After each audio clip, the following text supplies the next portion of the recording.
Joining me now to discuss, the U.S. Army combat veteran and owner of Fortitude Tech, Ricoh Danielson. Ricoh, you and I have chatted before about this, but one of the questions I have for you, how much can we trust Iranian media? Because this is what they have to say to their civilians, and let's chat on the other side.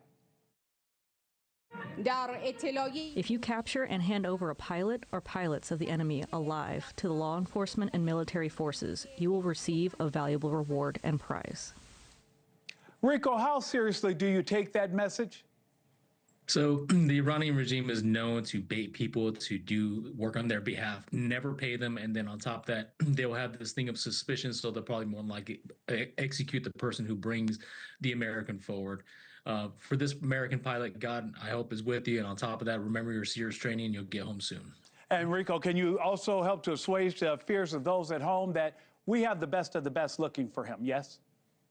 Yeah, right now, the idea of boots on the ground and boots that are underground, our debate is over. We're there in order to get our civilian or our soldier, our airman, our fighter pilot. We have to have a special operations team, more likely SEAL team, SF, Rangers, and Delta out there going out there scouring on top of long range reconnaissance.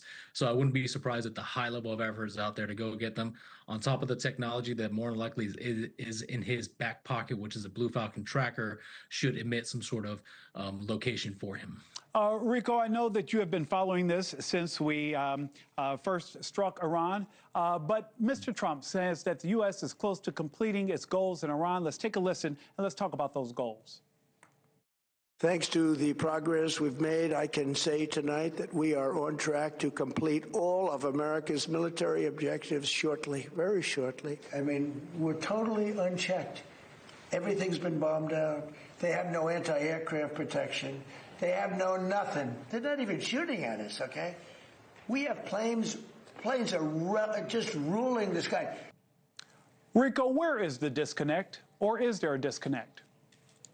So remember, there is a difference between mission and goal objectives of military operation, and then now we're going to go into sustainment operations, right? There has to be some sort of leeway. Unfortunately, with the United States, we are taking the power to the hammer and the hammer to the nail. Absolutely, more than likely degraded their capabilities by 90%. However, the United States has a responsibility to allow it to defend itself against other terrorist organizations like the local ones in this region.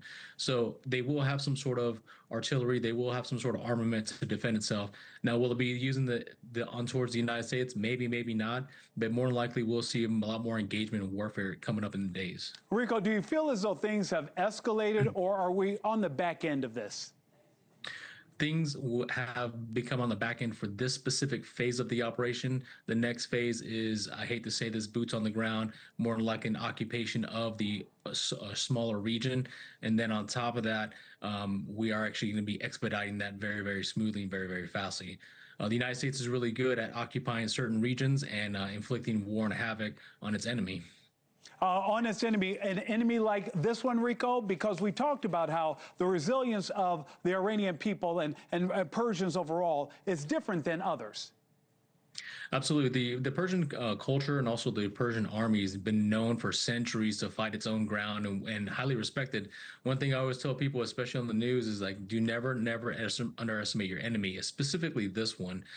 Whether it's 5 minutes, 5 months, 5 years, or 50 years from now, they're going to come back and they're going to want to fight again. President Trump says European countries should help secure the Strait of Hormuz, but France warns NATO operations there could violate international law and military operation would be too risky. What do you think our allies should do? Our allies have a responsibility actually to step in and actually provide some sort of military persistence and also some presence. If not, they're going to feel the havoc of it. They're invested in this just as much as we are. Partnerships like this we saw in Iraq and Afghanistan, some of them were fruitful, some of them weren't fruitful. But the reality is this is a world conflict now, and they have to engage in this. Ricoh, let me ask you this, because when we talk about President Trump making it clear he wants the Strait of Hormuz opened within the next 48 hours, we can agree that Iran does not have the firepower that the United States does, but they seem to be operating on a different plane, attacking some of our allies as opposed to going after the United States until this craft itself. Is the likelihood of that Strait of Hormuz being opened in the next 48 hours likely, or do you think that Iran will dig in? I think Iran's going to dig in no matter what. The 48 hours was an ultimatum, and we have already geared up our plans to take out Iranian infrastructure and also critical infrastructure so we can get our way. Iran is actually playing on a different level. They're playing on a different map when they're using their proxies anywhere from third world countries all the way to China to carry out their mission, their objectives, and whatnot. And I just see that we have to step in a lot more. We have to invest in a lot more. This is going to escalate in the next 2 to 3 years, and we're going to be highly invested into this. Ricoh, when I ask you this, I want you to give me your honest assessment as well. President Trump has even floated the possibility of pulling the U.S. out of NATO if European allies don't do more.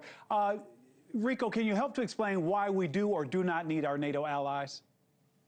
So NATO hasn't really done much for us in the Iraq and Afghan war, unfortunately. They haven't really invested as much as we have invested into them. So if we pull out, that means we have the biggest bargaining chip. We have the biggest military in the world. NATO is just more of a pay-to-play, if you will. So I think right now, as the United States President Trump uses that lever and leverage to get what we need out of this, and which is open up the Strait of Hormuz for world stabilization. Ricoh, does the biggest guy on the playground still need a friend? Everybody needs a friend. Everybody needs a friend. All right, U.S. Army combat veteran and owner of Fortitude Tech, Ricoh Danielson. Ricoh, thanks again for joining us, and happy Easter to you and your family. Yeah, be easy, rock and roll. A live look at Vatican City. The first American Pope, Pope Leo, is holding a